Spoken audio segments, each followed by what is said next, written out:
বউয়ের জন্য বাজার করলে 2000 টাকা দিয়ে করতে পারবেন, আর মায়ের জন্য বাজার করলে নিজের পকেটে টাকা দিয়ে করবেন।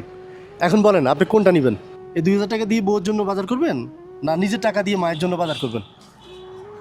এখন আমার মতন অসহায় থাকলে তাকে দেওয়াই লাগবে। অসহায় মা দেওয়া ফরজ ফরজ, বুঝছেন? আচ্ছা, এটা তো আমি পারি না, হুম, দিতে পারি না। মানে আপনি কোনটা করবেন? এটা নিবেন না এটা নিবেন? দেন আর কম বেশি দেয় আমি দিয়ে দেবো, হ্যাঁ, দিয়ে দেবো। এটা মায়ের জন্য কিন্তু, ঠিক আছে? আপনি নিজে বাজার করে নিয়ে আসবেন, আমরা এখানে আছি। হ্যাঁ, যান। কি আনবো? একজন অসহায় মা কী চায় আপনি জানেন না? গরিব একজন মা, মুরব্বী মানুষ কী খায় আপনি যা পারেন সামর্থ্য যতটুকু আছে ওগুলো নিয়ে আসেন। আপনি আপনার মার জন্য কিনেন নাই কখনো? হ্যাঁ, কোনো বাধা ধরা নিয়ম নাই। যান যান নিয়ে আসেন, এটা তো টাকা নাই, এটা থাক। আপনি যান, পলাশি থেকে নিয়ে আসেন, আমরা এখানে আছি।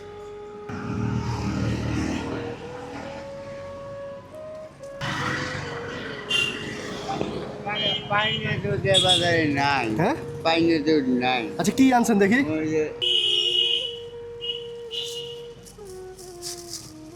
আর এই যে 350 টাকা কেজি। আচ্ছা আপনি কী আনছেন দেখি? কলা আনছেন, হ্যাঁ, তারপর হ্যাঁ মাশাল্লাহ দুধও আনছেন, তারপর ড্রাগন, আচ্ছা ড্রাগন। আপেল 500 টাকা কেজি। আচ্ছা এখানে কত টাকার বাজার আনছেন? 470 টাকা। 470 টাকার বাজার। আজকে আপনার ভাড়া মারছেন কত? আমি মারছি 170 টাকা। তো এখন এখানে বাজার কত টাকার? 470। বাকি টাকা কই পেয়েছেন? চুরি করছেন? না, ধার করছে ধার করছেন? কোত্থেকে? একজনের টা। একজন কি আপনার সাথে রিক্সা চালায় এরকম পরিচিত। পরিচিত? ওহো, তো কেন ধার করে? আপনার 170 টাকা ছিল, ওটা দিয়ে নিয়ে আসতেন, কি সমস্যা ছিল? ওরা দিতে হইতো না। কিছু পাইতেন না? আম 2 কেজি তো পাইতেন। তবে কি করলে হয়তো কানলাম। আপনি কি আপনার মায়ের জন্য এরকম বাজার করতেন? হ্যাঁ, আমি ওইরকম করতাম, মা তো পাইছে নাই। এটা বিক্রি করতাম। এটা কি করবেন আর? এই 2000 টাকা আপনার। এখন এই টাকা দিয়ে কী করবেন? বাজার করে নিয়েন নাকি? নাহলে যেটা লাগে বাসা ভাড়া লাগলে বাসা ভাড়া দিন, ঠিক আছে?